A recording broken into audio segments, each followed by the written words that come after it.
mtaa kwa mtaa.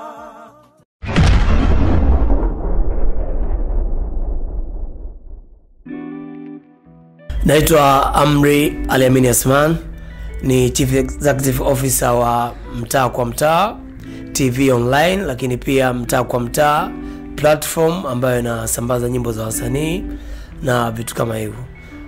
Niko mbele yako kuzungumzia masuala mawili matatu ya wasanii wangu ambao nilishawahi kuwasimamia, akiwepo Spencer Seme.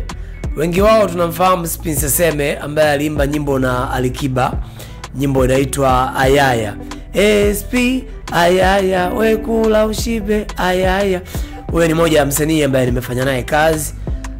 Spencer alifanya hit song na ikafanya vizuri sana, lakini baadaye kuna mambo ambayo yalitokea ya kifamilia, ya kukabidhiwa mikoba, yani kwamba kuwa witch doctor. Na hivi tunavyozungumza watu ambao wanamuulizia Spencer Seme kwamba imekuaje yule kijana, yuko wapi? Maana alifanya hit song kubwa na Alikiba, alifanya nyimbo kama Cinderella na Alikiba, lakini mbona hatumuoni? Spencer Seme sasa hivi ni witch doctor, ni mganga wa kienyeji na anatibu na vitu kama hivyo. Lakini ukitoka kwa Spencer Seme unakuja kwa Pasha. Pasha ni moja wa wasanii pia ambao nimefanya nao kazi mimi Amri the Business kama manager. Nadhani Pasha mnamfahamu, wale wengi alikuwa na nyimbo nyingi tu. Kuna Hidaya, kuna Pesi unalonipa mimi sijielewi niso mama, ana nyimbo nyingi. So ni moja wa wasanii ambao pia nimewasimamia na wamefanya vizuri. Aliamua kuachana na mambo ya muziki kwanza, akawa na mambo yake mengine ambao anayafanya behind ya kilimo na vitu kama hivyo. Lakini baada ya Pasha nikaja nikamchukua msanii mwingine ambaye ni Shebi Love pamoja na Beka Title. Shebi Love na Beka Title tulifanikiwa kufanya hit song moja tu. Hit song moja ambayo ni Baikoko. Oh, sikiduku ni Baikoko. Nadhani watazamaji mnakuwa mnaifahamu hiyo nyimbo ya Shebi Love na Beka Title. Ni hit song ambayo imefanya vizuri. Ni hit song ambayo imeuza kwenye digital platform nyingi, lakini pia imekuwa na viewers wengi kwenye YouTube channel na imesumbua baadhi ya radio na television tofauti hapa nchini Tanzania. Kabla sijaenda kwa msanii wa tatu, nimzungumzie kidogo msanii wangu ambaye naye nilifanya naye kazi, lakini nilitamani kufanya naye kazi zaidi, lakini sikufanya naye kazi kwa ukubwa huo kwa sababu ya vitu ambavyo vilitokea katikati hapa. Nilifanya kazi na msanii anaitwa Mimi Mazi. Mimi Mazi ni mmoja wa wasanii ambao pia Amri the Business, CEO wa Mtaa kwa Mtaa, alifanikiwa kufanya nao kazi, na nyimbo ambayo nimefanya naye na imefanya vizuri inaitwa Love, ambayo kafanya yeye mwenyewe, na ni nyimbo ambayo pia imeuza kwenye digital platform, imepigwa sana kwenye television na imetafuta shows nyingi, lakini pia nimefanya interview nyingi kupitia hiyo nyimbo. So msanii ambaye ndo msanii main wa hii interview, na leo tarehe 6 ni kumbukizi la yeye tangia afariki. Labda nitoe na wani, ni msanii wangu marehemu Samu wa Ukweli. Rest in peace Samu wa Ukweli. Ni msanii ambaye tangu nianze kusimamia wasanii sikuwahi kupata msanii kama Samu wa Ukweli, kwa sababu yule dogo ni mtu ambaye alikuwa yuko open sana kwangu, na ndio maana sikuwahi kuwa na mkataba na Samu wa Ukweli. Au wasanii wengine ambao wamepita nilishawahi kuwa na mikataba nao by the way, lakini Samu kwa mazingira ambayo nilikuwa naishi naye, ile love ambayo alikuwa ananionyesha na kule kuwa muwazi wa vitu vyake kulinifanya mimi nifanye naye kazi kama mdogo wangu. By the way, Sam nilianza kufanya naye kazi rasmi 2014, lakini 2014 hatukufaniwa kutoa nyimbo yoyote, wala 2015 kwa sababu alikuwa anasimamiwa na management ya Al Jazeera Entertainment, ambayo hii Al Jazeera ilikuwa ni ya Papa Misifa, ambaye alimtoa Diamond Platinum. Nadhani tunafahamu hilo. Kwa hiyo mkataba wake ulikuwa aanze kufanya kazi kuanzia 2015 mwishoni. Ulikuwa mkataba umemzuia kufanya kazi na management yoyote mpaka mkataba wa Al Jazeera uishe. Ndo chanzo cha Sam pia kupotea, kwa sababu alitoa hit song nyingi hapo nyuma kama Sina Raha, Hata Kwetu Hapo na vitu kama hivyo. Kwa hiyo mkataba wa Al Jazeera ulipoisha mwaka 2015 mwezi wa 7, nakumbuka ilikuwa ni tarehe 22, ndo mimi na Sam tulianza kufanya project. Na project ya kwanza kabisa ni project ya Kisiki, ambayo tulifanya studio za Baba Bison. Kwa hiyo ni nashindwa, lakini kwa sababu inanipain, inanikumbusha vitu vingi sana. Sababu siku kama ya leo tarehe 6 ya mwezi wa 6 ni siku ambayo Sam wa Ukweli alifariki 2018. Kwa miaka kadhaa ambayo imepita. Tulifanya ile nyimbo ya Kisiki, tulianza kwa Baba Bison 2015 ile, lakini ilipotoka kwa Baba Bison haikuwa poa sana ile nyimbo.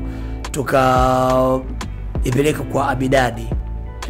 Abidadi alipokea ile nyimbo akasema, bwana, hii ni nyimbo nzuri. By the way, Alikiba alipenda ile nyimbo ya Kisiki, akamwambia Sam, naomba nifanye kitu kwenye hii nyimbo. Lakini marehemu Sam alimwambia, bwana, no, hii mimi nimetosheleza, labda tuangalie next project au tufanye remix ya hii nyimbo.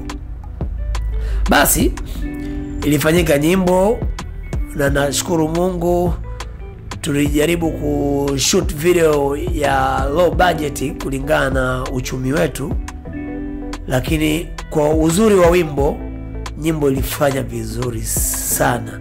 Tulipata interview nyingi sana kwenye radio station, tulipata interview nyingi kwenye TV station. Ni nyimbo ambayo mimi kama Amri the Business, tangu nianze kusimamia wasanii, naweza nikasema ndo hit song kubwa ambayo hata mimi kwa upande wangu ilibadilisha maisha. Kubadilisha maisha kwa maana ya kwamba sio kuwa na fedha au kuwa na magari au kuwa na nyumba.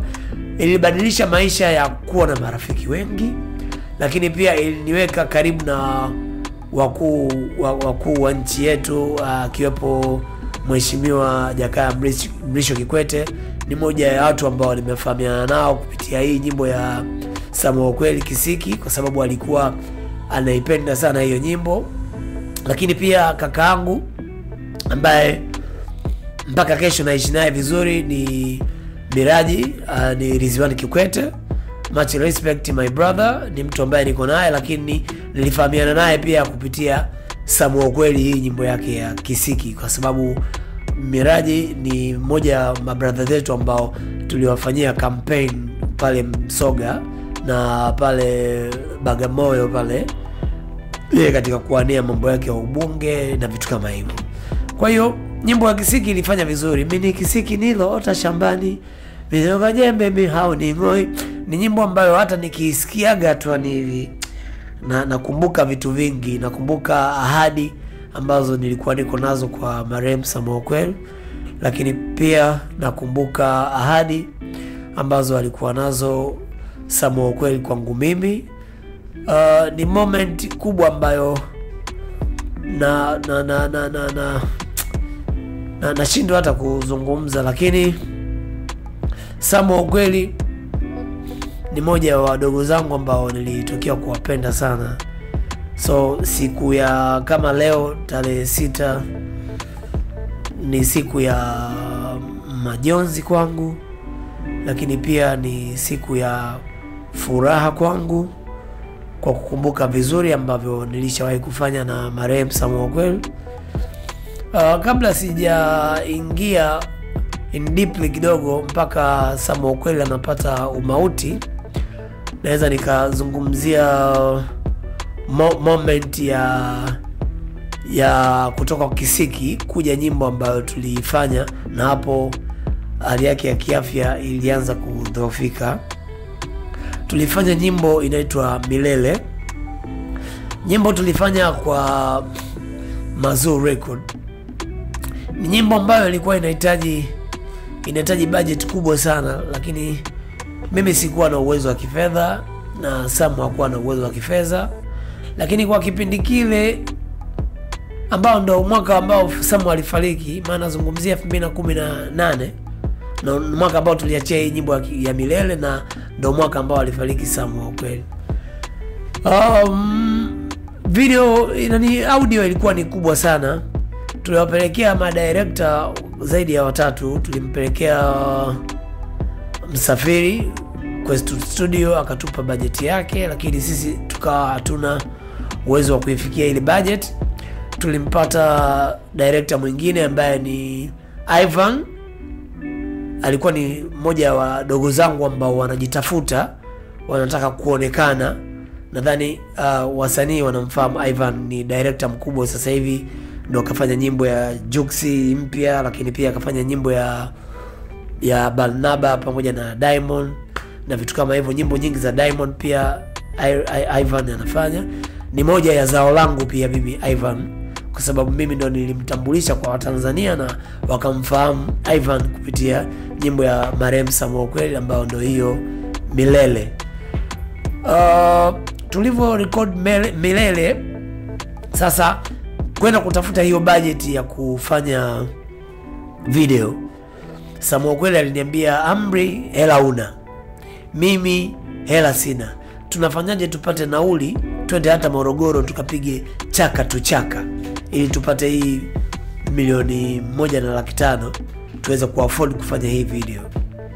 Nikamwambia si okay. Mimi nakumbuka nilikuwa niko na cheni yangu, nadhani unaona picha ambayo inapita chini hapo. Nilikuwa na hii cheni nilienda kuiweka bondi, nilichukua 300,000.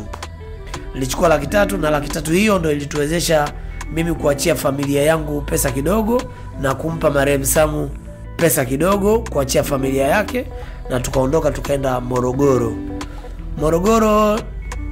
Tulianza kijiji kinaitwa Ifakara. Tulipokelewa vizuri, tukafanya interview, tukafanya show, tukapata matokeo mazuri, ikatupa nguvu kwenda Mahenge pia. Mahenge tukapokelewa zaidi ya tulivyopokelewa Ifakara. Naweza nikasema kwa sababu ya viingilio ambavyo tumeviweka. Sisi tuliweka viingilio vidogo sana ambavyo Mtanzania yoyote ambaye alikuwa anakaa maeneo ya Morogoro alikuwa na uwezo wa kuingia. By the way, kuna wengine ambao walikuwa hawana hata uwezo wa kuja kumwangalia Sam wa kweli kwa sababu hawana hiyo pesa ya kiingilio shilingi 5,000. Lakini mimi niliweza kupita kwenye PA nikasema kwamba mwenye debe la mahindi aje na debe la mahindi, atakuja kumwangalia Sam wa kweli. Mwenye debe la mpunga aje na debe la mpunga, ataweka mlangoni, ataingia, atamwangalia Sam wa kweli. Mwenye kuku aje alete kuku, atakuja. Na nakumbuka nilipata kuku zaidi ya 30 ambazo 20 tuliziuza kule na 5 tukarudi nazo Dar es Salaam, mimi na marehemu akiwa na mchele wa kutosha na mimi mchele wa kutosha, mahindi ya kutosha na vitu kama hivyo. Nazungumzia tu kwa sababu ni moment ambazo zilikuwepo kwenye hiyo show ambayo tutaenda kuifanya Morogoro. Basi tulifanikiwa kufanya show vijiji zaidi ya 5. Nikianza kuelezea kimoja baada ya kingine, interview inaweza ikachukua muda mrefu mkawakera watazamaji kabla sijaja kwenye main point. Tulifanikiwa kutoka kule tukaja Dar es Salaam, tukakaa tukaangalia kiwango cha fedha ambacho tulifanikiwa kukipata. Tukaja kupiga mahesabu, tuna kama 3 kasoro. Tukashikana mikono kwa furaha. Sam akaniambia, bwana chukua hela kidogo kwa ajili ya familia, na mimi nichukue hela kidogo kwa ajili ya familia. Inayobaki tufanye mpango wa kufanya nini? Kwa kushoot. Nikamwambia sitaki kuchukua shilingi 10 kwenye hii hela wala sitaki uchukue shilingi 10 kwanza kwenye hii hela. Tumuite huyu mtoto, tunataka afanye kitu kizuri huyu Ivan. atupe bajeti yake ya vitu anavyovihitaji, na hii video anataka tukaishoot wapi. Ivan tukaona naye akasema bwana, hii video nataka tukaishoot pale Duruti Arusha. Tukamwambia hamna shida. Kwa hiyo tuliondoka watu kama 4 na gari, maana yake sasa Mwakweli alikuwa na gari, alikuwa na Lava 4 Kill Time ambayo alipewa na Mheshimiwa Ridhiwani Kikwete kama zawadi kwenye kumfanyia tour zake za campaign.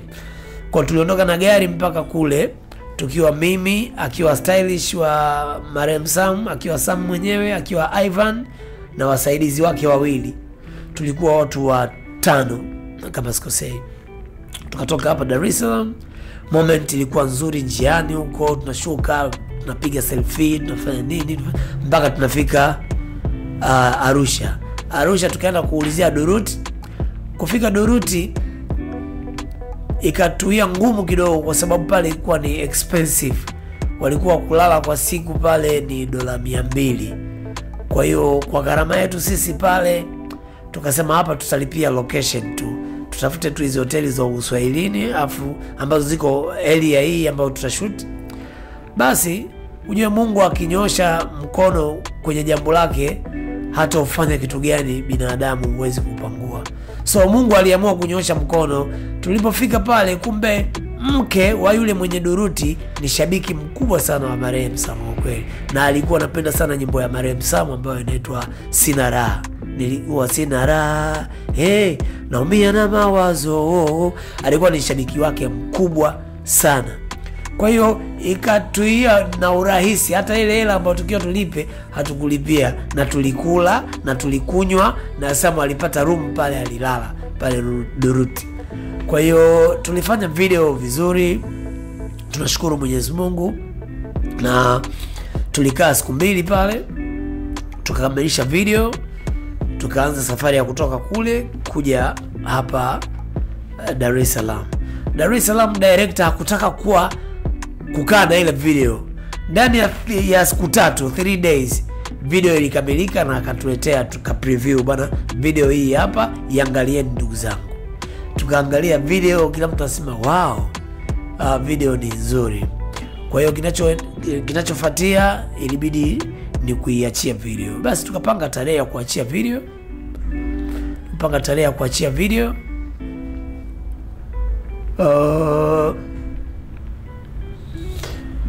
Tukafanya na TV moja kubwa, tukafanya launch ile video, ikapokelewa vizuri sana, sana. Basi nakumbuka baada ya kwenda kwenye ile TV siku kama 2, Sam akaniambia, brother, sijisikii vizuri, hali yangu sio nzuri. Nikamwambia shida nini? Akaniambia bwana kaka, inabidi twende kwa mtaalamu. Sam ni mmoja wa wadogo zangu ambao walikuwa wanaamini sana imani za kishirikina, kwa maana ya kwamba alikuwa anaamini analogwa. Kwa hiyo ilikuwa nikimpeleka hospitalini, yeye alikuwa anakataa, ambia hamna brother, hiki nimekutakuwa nimepigwa chuma. Lakini siwezi kuzungumzia sana hili deeply kwa sababu psycho ya watu ambao wapo kwenye familia yake au wapo ambao wanamzunguka, labda ndo anaweza akaona kama analogwa na vitu kama hivyo. Na siwezi kuzungumzia hilo kwamba kulogwa ndo kumefika masuala ya umauti, na kwa sababu kifo cha Marehemu Sam vilitokea vitu vingi, mara si ukimwi wa kulogezewa, mara si vitu gani, lakini all on all, Sam kweli nilifanikiwa kumchukua nikampeleka hospitali moja kwa jina nitahifadhi, nikamcheki, akacheki malaria, akacheki typhoid, akacheki UTI, akaja akakutwa na UTI kali sana, lakini pia alikutwa na homa ya manjano. Na daktari akanambia kabisa, kwa jinsi hii ilivyofikia stage hii, kwa kweli ibidi tumuombe tu jamaa. Lakini kwa stage yani jinsi ilivyo, kwa sababu alibadilika mpaka rangi, yani rangi ilibadilika kuwa rangi fulani hivi, mtu akiwa anaumwa ugonjwa wa homa ya manjano, nadhani utakuwa unafahamu. Kwa hiyo basi tulifanikiwa kuchukua dawa na nini, lakini Sam alikuwa sio mtu wa kupenda hizo dawa. Nakumbuka ilikuwa ni mwezi wa 6, nilipokea show, na alifariki mwezi wa Ramadhani. Nilipokea advance ya show 2. Nilipokea advance ya show ya Mombasa na nikapokea advance ya show ya Tanga. Basi nikamwambia, nikaenda mpaka kwa marehemu Sam kama je, bwana ndugu yangu, nimepokea Vimeo hivi na hivi. Akaniambia, sasa Amri, unapokea hizo hela za watu, hii afya yangu ndugu yangu si unaiona? Nikamwambia, sasa sawa, lakini unahitaji matibabu, kwa hizi hela zitatusaidia wewe kukizi vitu ambavyo vinahitajika. Mimi nadhani bwana Amri, ungerudisha tu kwanza hela za watu mpaka mimi hali yangu ifanye nini, hali yangu ikae fresh. Niliumia na vitu kama hivyo, lakini basi zile hela sikurudisha kwa kweli, kaa niko nazo. Sasa ikapita siku 2. Nakumbuka siku hiyo saa 1:30 usiku niko na familia yangu tunaangalia tamthilia. Mke wake akanipigia, akanambia, hali ya mdogo wako imebadilika, imekuwa mbaya sana, na hivi ninavyoongea na wewe nimezungumza naye, hayupo nyumbani, yupo studio kwa Baba Baisan. Nikamwambia basi ngoja nifanye naye mawasiliano. Kachukua simu yangu na nafanya mawasiliano, nampigia simu Sam apokee simu yangu. Baadaye nakuja kupigiwa na producer Baba Baisan. Bana vipi kaka? Ngambia poa ndugu yangu, inakuaje? Fresh. Bana Sam hali yake imechange kwa kweli, hapa tunatoka tunampeleka Palestina.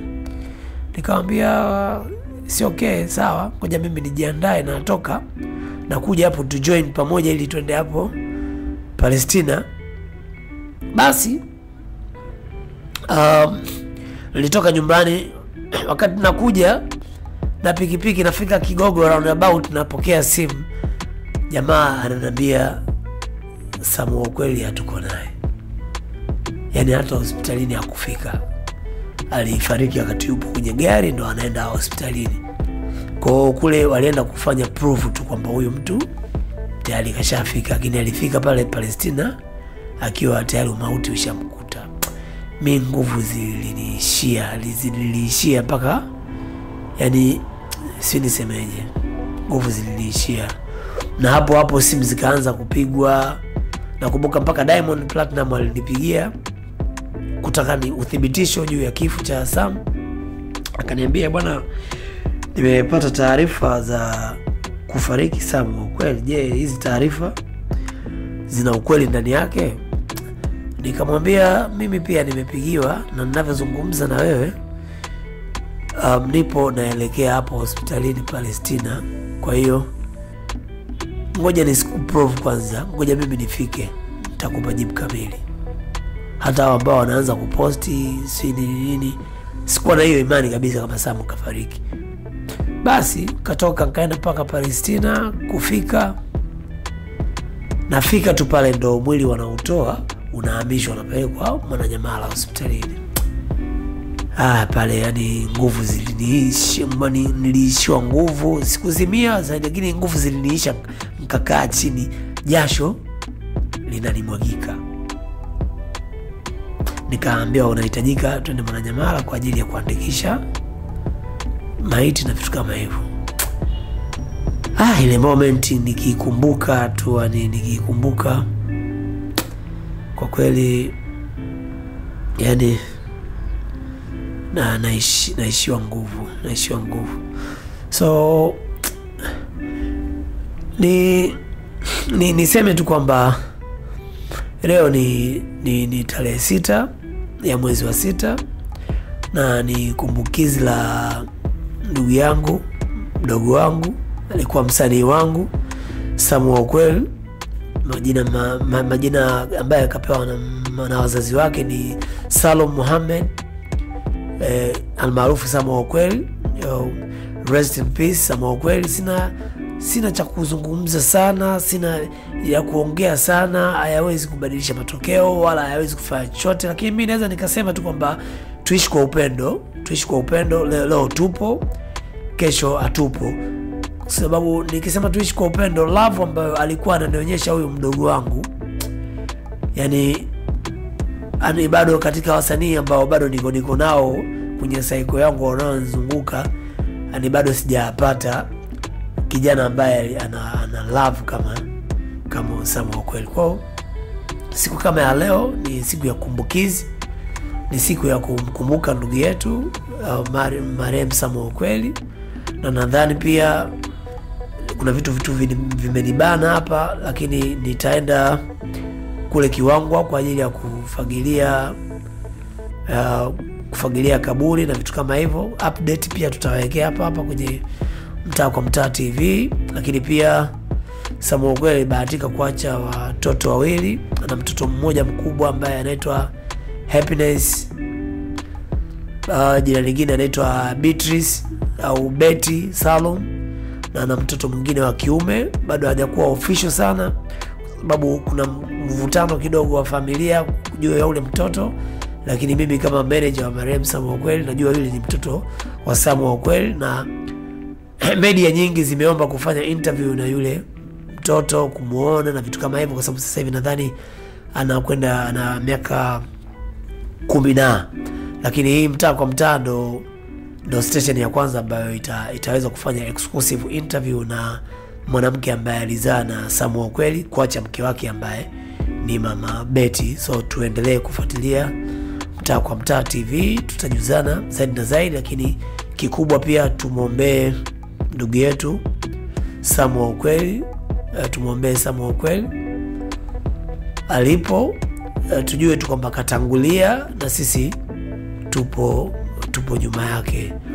All in all, hii Mtaa kwa Mtaa TV, usiache kusubscribe, usiache kushare, usiache kucomment, lakini pia ni chini ya udhamini wa Wigs Bei Rahisi ambao wanapatikana Sinza Mori, makao makuu wapo Sinza Afrika sana. Na hii ni interview yetu ya kwanza kabisa kupitia TV yetu ya Mtaa kwa Mtaa TV, na tuna zawadi kwa huyu mdhamini wetu ambaye ni Wigs Bei Rahisi.